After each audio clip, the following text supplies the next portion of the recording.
Cuando Fernando VII murió, su cuerpo no fue el único que se conservó. En algún lugar de España, en las sombras frías del monasterio de El Escorial, su miembro real seguía flotando, esperando ser recordado. La cámara se desliza por un corredor de piedra húmeda, donde las velas parpadean como ojos nerviosos, arrojando sombras que se retuercen en las paredes talladas con ángeles de rostros severos y demonios de ojos vacíos.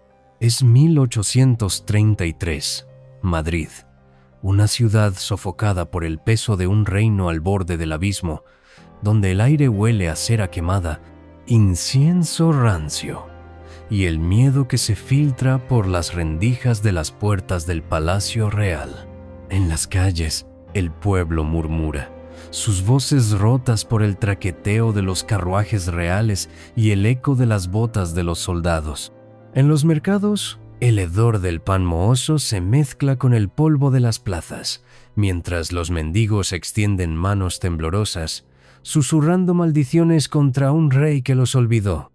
En el corazón del poder, en una sala de mármol frío iluminada por lámparas de aceite, yace Fernando VII, el rey felón, su cuerpo pálido y rígido sobre una mesa, rodeado de médicos con bisturíes que brillan como cuchillos de sacrificio, pero no están allí solo para embalsamar un cadáver. Sus manos, temblando bajo el peso de un juramento secreto, sostienen un frasco de cristal lleno de alcohol, donde algo oscuro, curvado y grotesco flota, como una reliquia maldita. Se dice que es el pene del rey, separado de su carne por orden de alguien, o algo que quería preservar no solo su legado, sino su virilidad, como si fuera un cetro más de su reinado podrido. ¿Por qué? Fue un acto de devoción mística, una burla cruel de sus enemigos, o un ritual desesperado para asegurar un heredero que nunca llegó. ¿Y por qué? Casi un siglo después, un restaurador del Escorial juró haber visto ese frasco, con su contenido ennegrecido, guardado en una cámara sellada, vigilado por monjes que lo llamaban el tercer cetro. Esta es la historia de un rey cuya obsesión por el poder y el sexo lo llevó a un acto final de grotesca inmortalidad, un relato tejido con los hilos oscuros del folclore español, donde la verdad se pierde en el susurro de las sombras, como un eco que nadie puede silenciar. Fue el primer corte, no en su carne, en su legado. Fernando VII no nació para ser un monstruo, pero el trono lo moldeó en uno. Imagina a un joven príncipe, Fernando de Borbón, nacido en 1780, y 4 en las salas frías del monasterio de El Escorial, con el rostro pálido, los ojos astutos y una sonrisa que escondía un hambre insaciable. Criado en el Palacio Real, rodeado de espejos dorados que reflejaban su figura menuda, de tapices polvorientos que contaban historias de reyes gloriosos y de cortesanos que inclinaban la cabeza pero conspiraban en la penumbra, Fernando aprendió desde niño que el poder es un juego de traiciones. Su padre, Carlos IV, era un rey débil, manipulado por su esposa, María Luisa de Parma, y por el ambicioso Manuel Godoy, el favorito de la corte. Fernando, con apenas 15 años, ya observaba desde las sombras, sus manos apretando los puños mientras soñaba con una corona que aún no le pertenecía.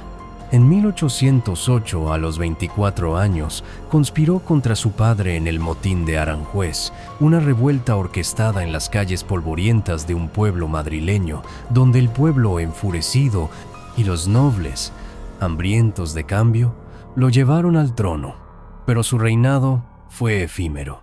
Napoleón, el emperador que prometió apoyarlo, lo traicionó, encerrándolo en el castillo de Valensay, donde Fernando pasó 5 años como prisionero, humillado obligado a escribir cartas serviles al francés mientras su reino se desangraba. Esos años en el exilio forjaron algo en él, no un deseo de justicia, sino una sed de venganza.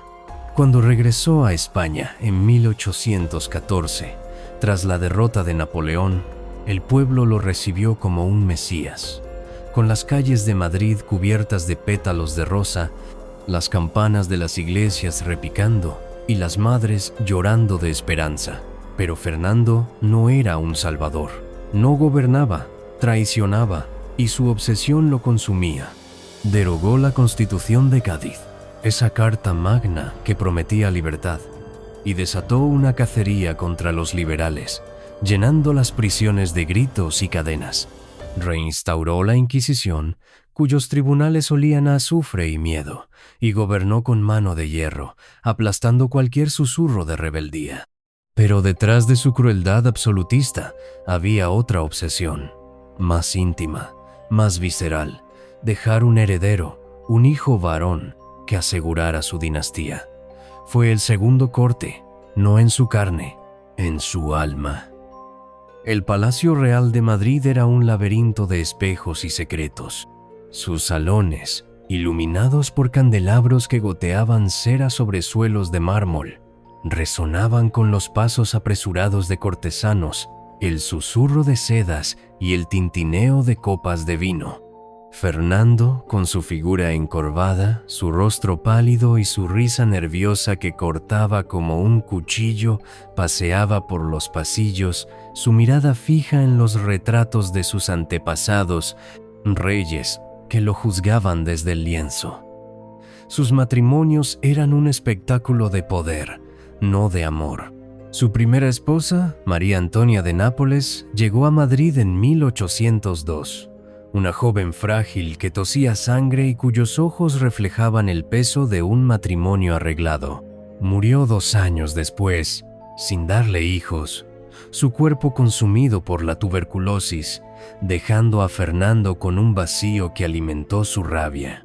La segunda, Isabel de Braganza, era una portuguesa de belleza delicada, pero su primer parto trajo una niña que murió al nacer, y ella misma pereció en 1818, dejando tras de sí un lecho vacío y un rey furioso. La tercera, María Josefa Amalia de Sajonia, era una adolescente piadosa, apenas 16 años, que temblaba ante la sola presencia de Fernando. Su lecho fue estéril, un insulto a la virilidad del rey, y los rumores comenzaron a circular. El rey felón, decían, era incapaz. Su cuerpo traicionaba su deseo. En las tabernas de Lavapiés, los borrachos se reían, sus voces roncas cantando coplas burlescas. El rey quiere un hijo, pero su cetro no responde. En los burdeles, las prostitutas contaban historias de un monarca que pagaba fortunas por placeres que nunca lo satisfacían, su rostro crispado por la frustración. Y en las sombras del palacio, un grupo de cortesanos y frailes susurraba sobre un plan para preservar algo más que su memoria. Fue el tercer corte, no en su carne, en su virilidad. En 1829, Fernando, ya enfermo y desesperado, se casó por 4ª vez con María Cristina de Borbón-Dos Sicilias, una mujer joven, astuta, de mirada calculadora y sonrisa que escondía ambiciones propias. María Cristina, con su cabello negro y su porte regio, sabía que su papel era claro: darle un heredero al rey. En 1830 nació Isabel, la futura Isabel II, pero no era el hijo varón que Fernando anhelaba. Los rumores se intensificaron como un veneno que corría por las venas de Madrid. En los mercados, las lavanderas cuchicheaban que el rey era estéril, que Isabel no era suya, que María Cristina había recurrido a amantes para asegurar la sucesión. En las iglesias, los sacerdotes rezaban por la dinastía, pero sus oraciones olían a miedo, como si temieran que el trono estuviera maldito. Fernando, obsesionado con demostrar su potencia, se sumergía en excesos, banquetes interminables con mesas cargadas de faisanes, ostras y vinos dulces, noches de opio que lo dejaban con los ojos vidriosos, perdido en sueños donde era un dios, y visitas furtivas a casas de placer, donde buscaba lo que su cuerpo no podía darle. Pero nada era suficiente. Su reinado, como su lecho, estaba vacío, y los susurros de su impotencia se convirtieron en un grito que resonaba desde Cádiz hasta Barcelona. Fue entonces cuando, según los rumores, nació la idea del frasco. Fue el cuarto corte, no en su carne, en su orgullo. Cuando Fernando VII murió en 1833, el Palacio Real se convirtió en un teatro de sombras. Los médicos, con batas manchadas de sangre y rostros pálidos como la cera, trabajaban en una sala cerrada, iluminada solo por lámparas de aceite que proyectaban figuras grotescas en las paredes. El cuerpo del rey, rígido y pálido, yacía sobre una mesa de mármol, su rostro congelado en una mueca que no revelaba paz. Pero el embalsamamiento no fue ordinario. Según cartas secretas, encontradas en archivos polvorientos y diarios olvidados, un grupo de médicos, frailes y cortesanos, bajo órdenes que nadie se atrevía a cuestionar, separó el pene del rey con un bisturí afilado. El órgano, aún caliente, fue sumergido en un frasco de cristal lleno de alcohol, donde flotó como un trofeo macabro, su forma curvada y ennegrecida atrapada en un líquido que brillaba bajo la luz. ¿Quién dio la orden? Algunos señalaban a María Cristina, la viuda, cuya obsesión por un heredero varón la llevó a creer que el miembro tenía un poder místico, una esencia que podía bendecir a la dinastía con fuerza futura. Otros decían que fue Fernando mismo, en un delirio febril antes de morir, quien ordenó que su virilidad fuera preservada. Un último acto de arrogancia para demostrar que, aunque su reinado fue débil, su hombría no lo era. Los liberales, que lo despreciaban, susurraban una versión más cruel. El frasco era una burla, una forma de ridiculizar a un rey cuya única firmeza estaba en su crueldad. «Guardemos su polla», decían entre risas amargas, ya que fue lo único firme en su vida. El frasco fue llevado en secreto al monasterio de El Escorial, escondido en una cámara bajo el Panteón Real, donde los sarcófagos de los reyes descansan en un silencio sepulcral. Allí, entre muros de granito y el olor a incienso y piedra húmeda, el tercer cetro, como lo llamaban los frailes en susurros, flotaba en su prisión de cristal, un símbolo grotesco de un reinado que se desmoronaba. ¿Era una reliquia sagrada, una maldición o una broma cruel que el tiempo no podía borrar? Fue el quinto corte, no en su carne, en su dignidad. El monasterio de El Escorial, con sus torres que perforan el cielo y sus pasillos donde el eco de los pasos suena como un latido, era más que un mausoleo, era un guardián de secretos. En 1902, un restaurador anónimo, un hombre de manos callosas y ojos cansados, trabajaba en las bóvedas del monasterio, limpiando el polvo de siglos de las estatuas de ángeles y reyes. En una cámara sellada, oculta tras una losa de granito, encontró un frasco de vidrio cubierto de telarañas. Dentro, algo flotaba, una pieza ennegrecida, curvada, de un tamaño que lo hizo retroceder. Un fraile, con el rostro demacrado y la voz temblorosa, le advirtió: «Es el miembro regio de Fernando, no lo toques, es el tercer cetro». El restaurador, en una carta a un amigo, encontrada en un archivo olvidado en los años 70, escribió: «Sentí un frío que no era de este mundo. El frasco parecía vivo, como si me observara. Los monjes lo guardan como si fuera un santo, pero huele a maldición».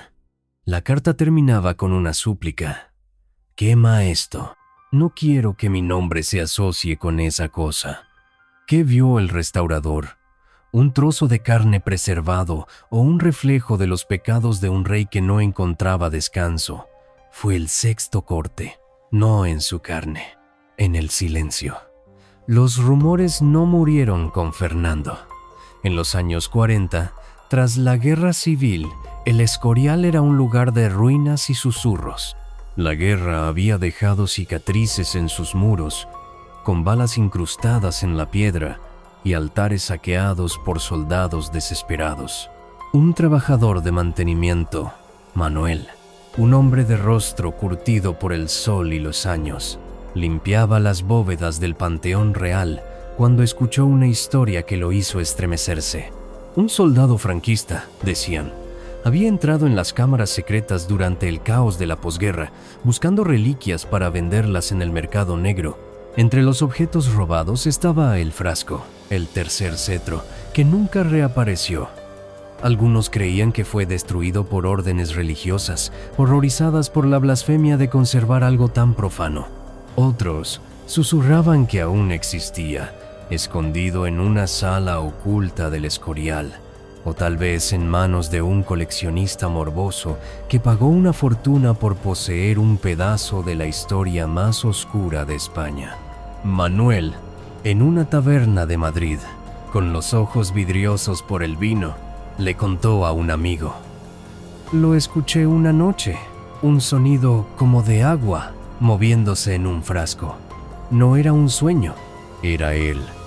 Manuel desapareció poco después y en su casa encontraron una nota garabateada: «El agua no se detiene.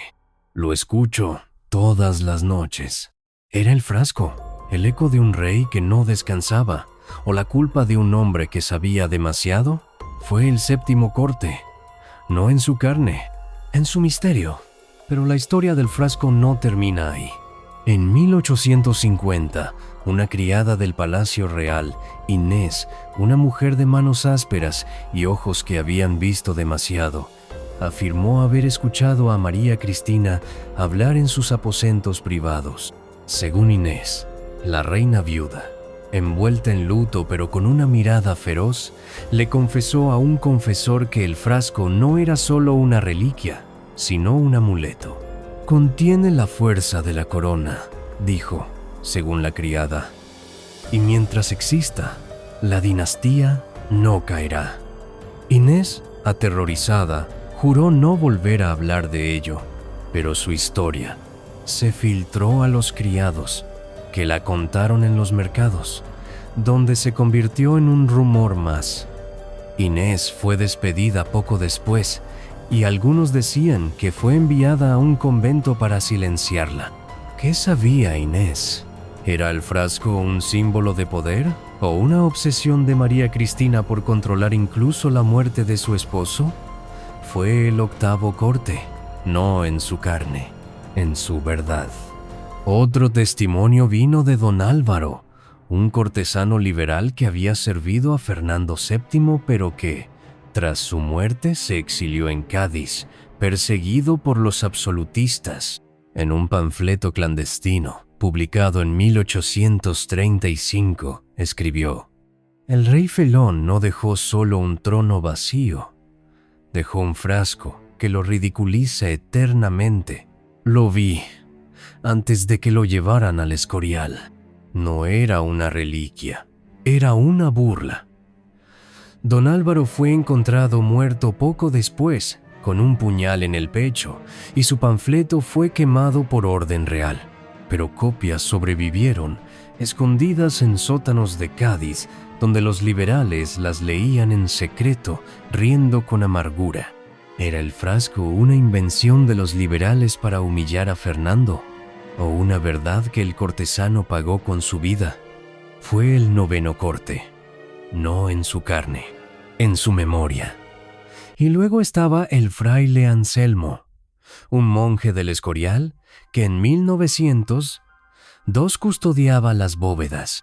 En un confesionario, con la voz quebrada por el miedo, le susurró a un compañero: «He rezado frente al frasco, pidiéndole perdón a Dios por guardar algo tan impío. Lo llaman el tercer cetro, pero no es de poder, es de vergüenza. Anselmo murió esa misma noche, de un ataque al corazón según los registros oficiales, pero los monjes que lo encontraron juraron que sus manos estaban cerradas, como si hubiera intentado protegerse de algo invisible. Algunos decían que el frasco estaba maldito, que quienes lo veían eran perseguidos por sueños de un rey que reía desde el más allá. ¿Qué vio Anselmo en ese trozo de carne flotante? ¿Un objeto o el reflejo de los pecados de un reino? Fue el 10º corte, no en su carne, en su fe.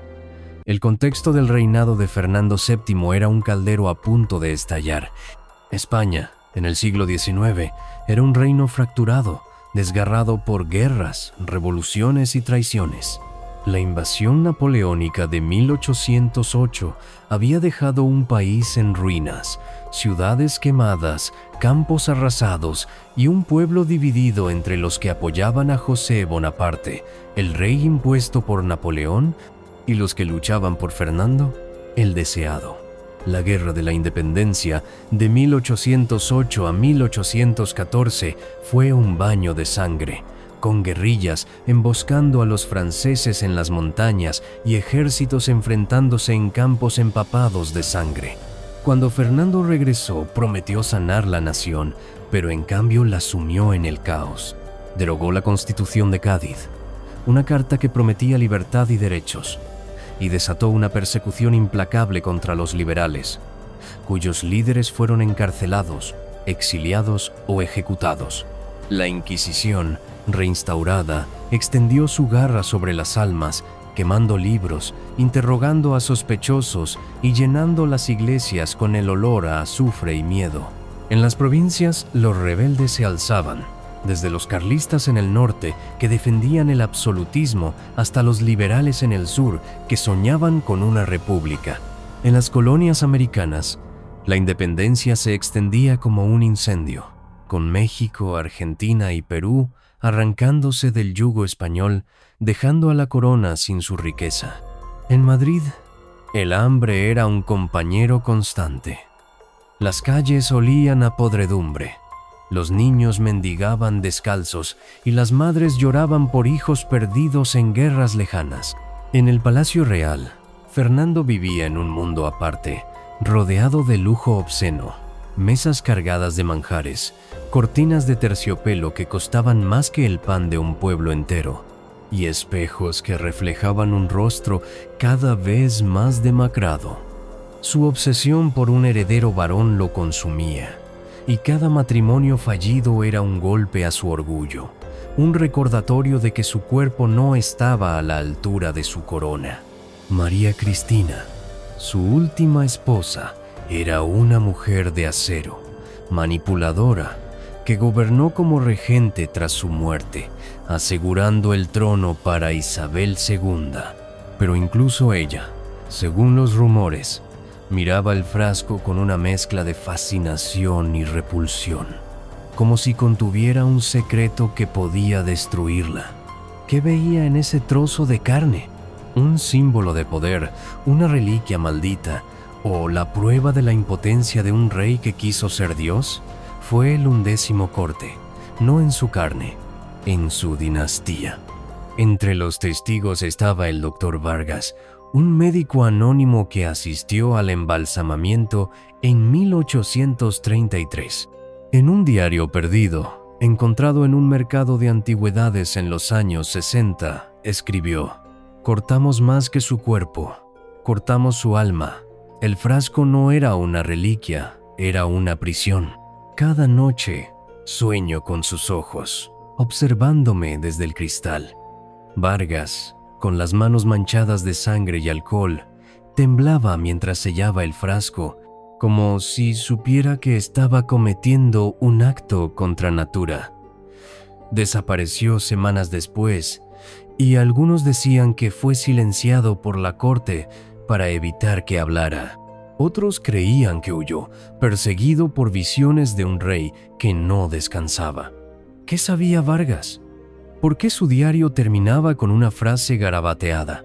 «No está muerto, nos observa desde el cristal». Fue el 12º corte, no en su carne, en su verdad. Otra voz fue la de Catalina, una lavandera de Madrid que trabajaba en el palacio en los años 20 del siglo XIX. Catalina, con las manos agrietadas por el jabón y los ojos hundidos por el cansancio, juró haber oído a los criados hablar de un frasco escondido en una sala secreta del Palacio Real, antes de que fuera trasladado al Escorial. «Lo llaman el tercer cetro», dijo en una taberna con la voz baja, temiendo que alguien la escuchara. «Dicen que María Cristina lo toca en las noches sin luna, como si rezara». Catalina fue encontrada muerta en un callejón, con el rostro cubierto de moretones, y los rumores decían que había hablado demasiado. ¿Qué escuchó Catalina en los pasillos del palacio? ¿Un rumor? ¿Una verdad? ¿O el eco de una reina que buscaba poder en un trozo de carne? Fue el 13º corte, no en su carne, en su secreto. Y luego estaba don Diego, un liberal exiliado que había servido como escribano en la corte de Fernando. En 1834, desde su escondite en Lisboa, escribió un folleto que nunca se publicó. «El frasco no es un mito. Lo vi con mis propios ojos antes de que lo llevaran al Escorial. No era un cetro, era una burla, un recordatorio de que el rey Felón gobernó con traiciones y murió sin gloria». Don Diego fue asesinado poco después, su cuerpo encontrado en un muelle, con una carta a medio escribir en el bolsillo. «El frasco es su condena eterna». ¿Quién lo mató? ¿Los absolutistas que protegían el legado de Fernando? ¿O los liberales que querían usar el frasco como arma? Fue el 14º corte, no en su carne, en su historia. El frasco, si aún existe, sigue siendo un enigma. En las noches frías del Escorial, los monjes susurran que a veces escuchan un sonido, como un líquido que se mueve en un recipiente olvidado, o el lamento de un rey que no encuentra descanso. En los archivos del monasterio no hay registros oficiales del tercer cetro, pero los rumores persisten, como una mancha que no se borra. En Madrid, los historiadores modernos niegan la historia, diciendo que es un mito creado por los enemigos de Fernando para ridiculizarlo. Pero en las tabernas de la Plaza Mayor, los ancianos aún cuentan la historia de un rey cuya virilidad fue embalsamada, no para glorificarlo, sino para recordarle al mundo que incluso los reyes son mortales, frágiles, humanos.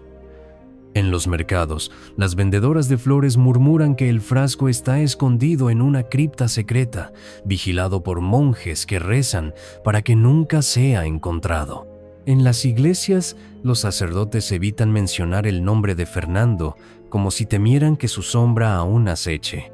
Y en el Palacio Real, los criados juran que en las noches sin luna se escucha un eco, como el sonido de un frasco que se mueve en el agua, o el susurro de un rey que ríe desde el más allá. ¿Dónde está el frasco? ¿En una cámara secreta del Escorial, en manos de un coleccionista morboso, o destruido por el fuego de la historia? Nadie lo sabe. Pero su eco sigue resonando, como un lamento en los pasillos de granito, donde los ángeles de piedra guardan secretos que nadie osa pronunciar.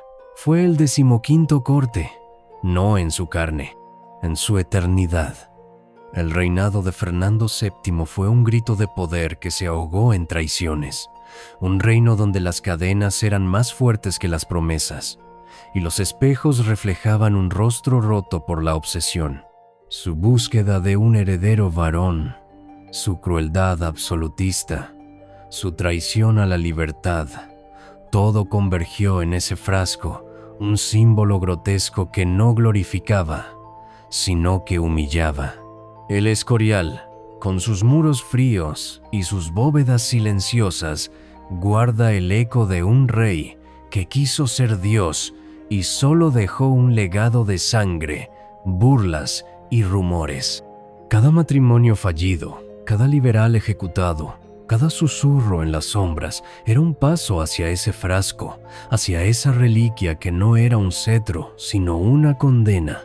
Y mientras las velas se consumen en los altares, mientras las sombras se alargan en los pasillos vacíos, una verdad permanece, afilada como un bisturí. El poder, en manos de un hombre obsesionado, no solo destruye, transforma la carne en mito, la virilidad en burla, hasta que no queda nada más que un susurro maldito, flotando en un frasco que nadie puede encontrar. El tercer cetro no era un símbolo de grandeza, era un espejo, y todos lo miraron.